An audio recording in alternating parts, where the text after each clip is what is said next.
This is MJ. I'm an author, I'm an artist, I'm a Digimon analyzer. Find all my work at mjmunoz.com. Get ready for a next level discussion of those monster friends to the boys and girls. Digimon Paradox Chapter 2 by Ayuma Minato was pretty interesting. I liked a lot of stuff that went on in it. There was one thing I really didn't like in it that is more of an aesthetic thing, and it's the risk, it's the danger of being a fan of anime and manga type stuff coming from Japan. It's just it doesn't work for me sometimes. Let's just say somebody gets Evangelion, or somebody gets Raid, or Shinji. I don't know how you put that, but if you know those things, you get what I'm talking about. And anyway, it was interesting because it almost turned into like this slice of life type of thing, but then there's a battle in it too. So I didn't think it was boring. I didn't think the pacing was bad. I was just surprised at how light the action was, and I was surprised at how it took this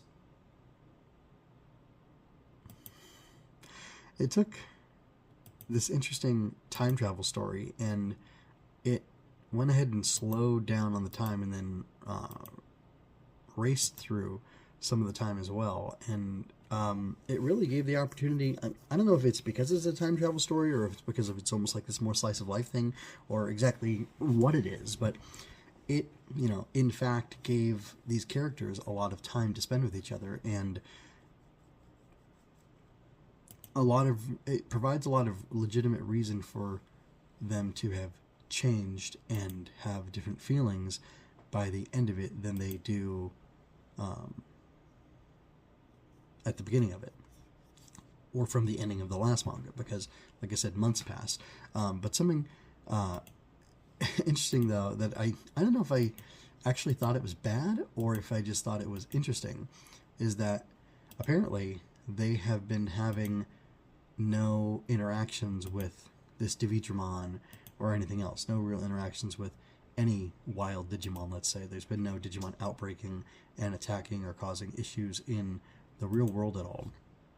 And in order to get our one action scene, they decide to basically use a Digiport to travel from one area to another.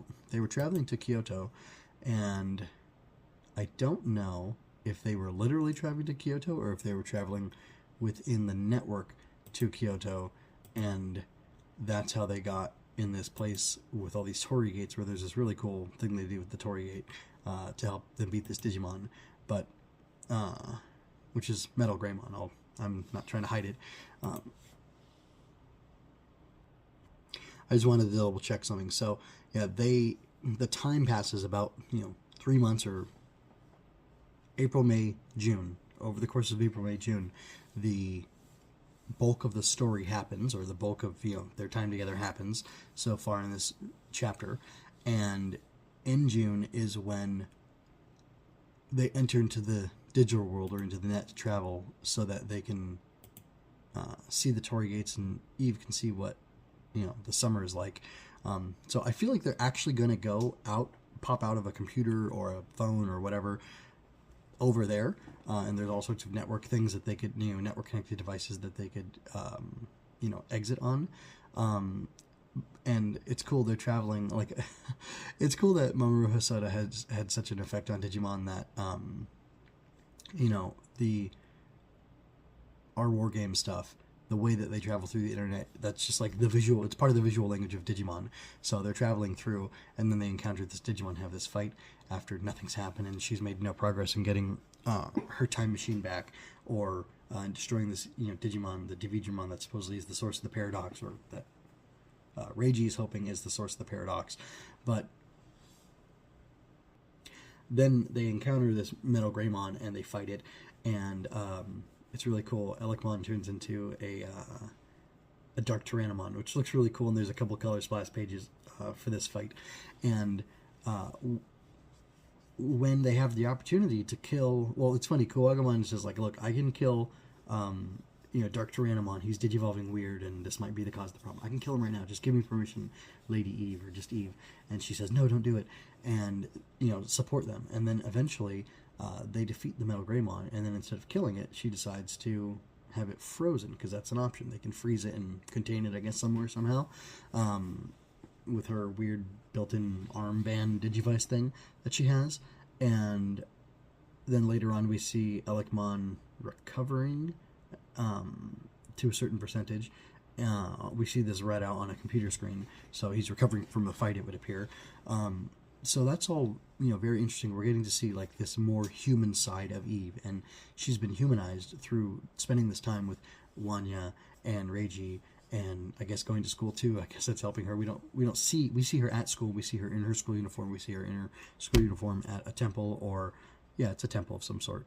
And it's very old timey. It might be Kyoto, but I don't know for sure that it is. But I feel like they go there, they spend the time there, they do the festival stuff.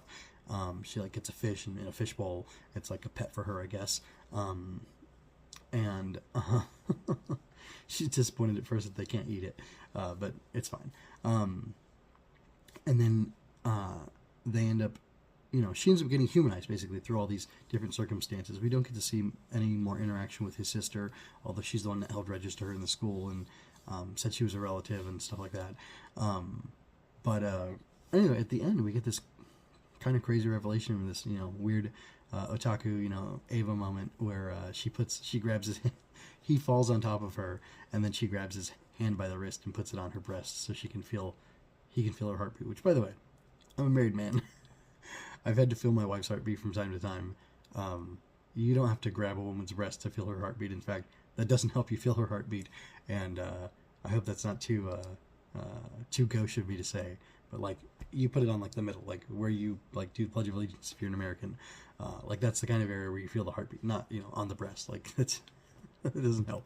Anyway, looks great in a manga and anime, I guess, if that's your kind of thing. But it's not quite how that works. So anyway, just saying that for all you people who don't know that. For all of you who've never known the touch of a woman, that's a little advice for you. So when a woman tells you to feel her heartbeat, don't grab her breast. Just put your hand in the middle there. Anyway, so I'm not cutting that out. I don't know if that's a good idea or not. Anyway, so like that was weird. But then we get this revelation that she's an AI. But then again, it looked like in the past we saw her, because she's reflecting on her world. And this is what I meant to get to, and I got distracted looking at other stuff. No, not that. Other stuff. At the calendar scene. Anyway, it turns out, or there's very much this AI there's a little girl who looks like a little Eve, and then we learn that she's an AI. So I don't know if she's an AI based on this little girl, if all the AI are based on certain people, or what. But it's interesting, she says the world is so messed up, so destroyed, that it never stops raining in the future, and like the global population is severely diminished because of Digimon being these weapons of war, and that's all really interesting and compelling, and it makes you feel bad for her. And Reiji has this great moment where he reflects and he says, she's all alone in this era, like she's completely isolated from everybody else, and me and you, Wanya, we're all she has, and like I genuinely want to help her. I don't just want to save your life, which I do, but I genuinely want to help her and help her fix the future and help her get back and have a happy life and a happy future there, which is really cool. Makes Reiji out to look really good. It makes her out to look like a very sympathetic character. But then again, there's this conflict of, is she an AI, or was she a little girl, or is she based on her, or like how does that all work? What does that mean when he's touching her heart?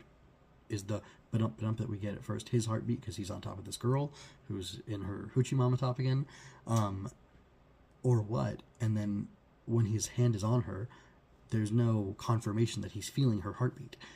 We don't know that. It's not, that information is being withheld from us.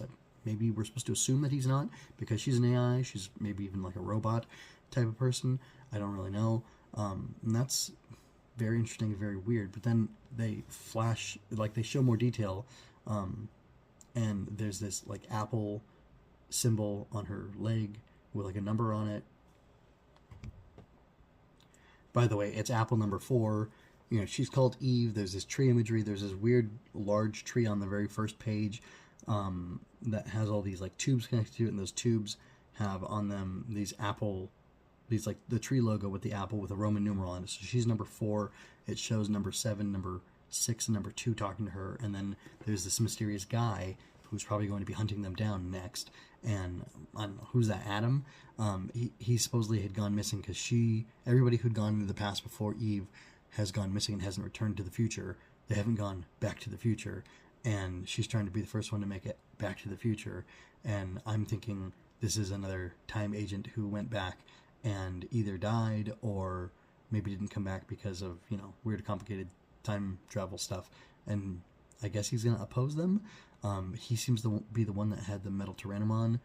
Maybe he's the source of the paradox. Maybe the paradox is that in trying to go back and stop the paradox from happening, they caused it to happen in the first place. I don't really know. But it's interesting story so far. It's, I'm liking it. I was thrilled when I saw her in the schoolgirl uniform, and I thought, oh good, she's going to be wearing normal clothes. And then she went back to the abnormal clothes. So that's kind of a funny point. That's a sticking point for me. I'm sure everybody else is thrilled with it, but whatever.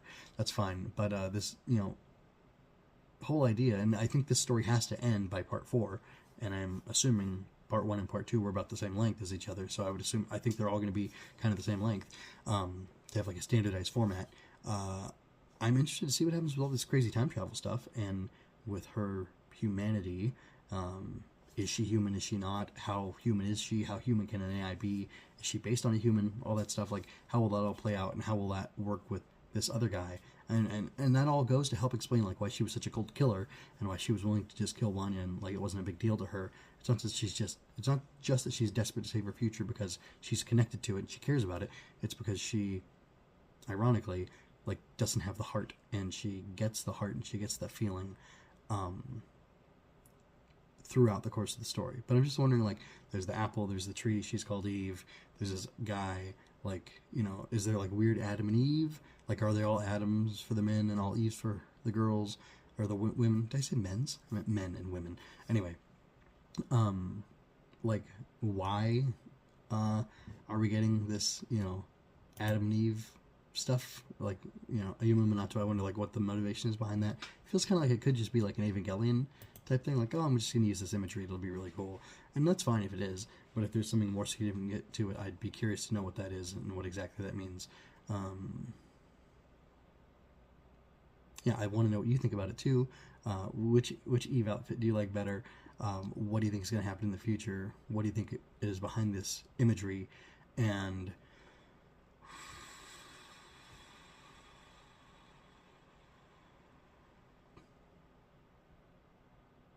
what else? Give me your feedback. I want to know. I hope you enjoyed that. Please remember to like, share, and subscribe.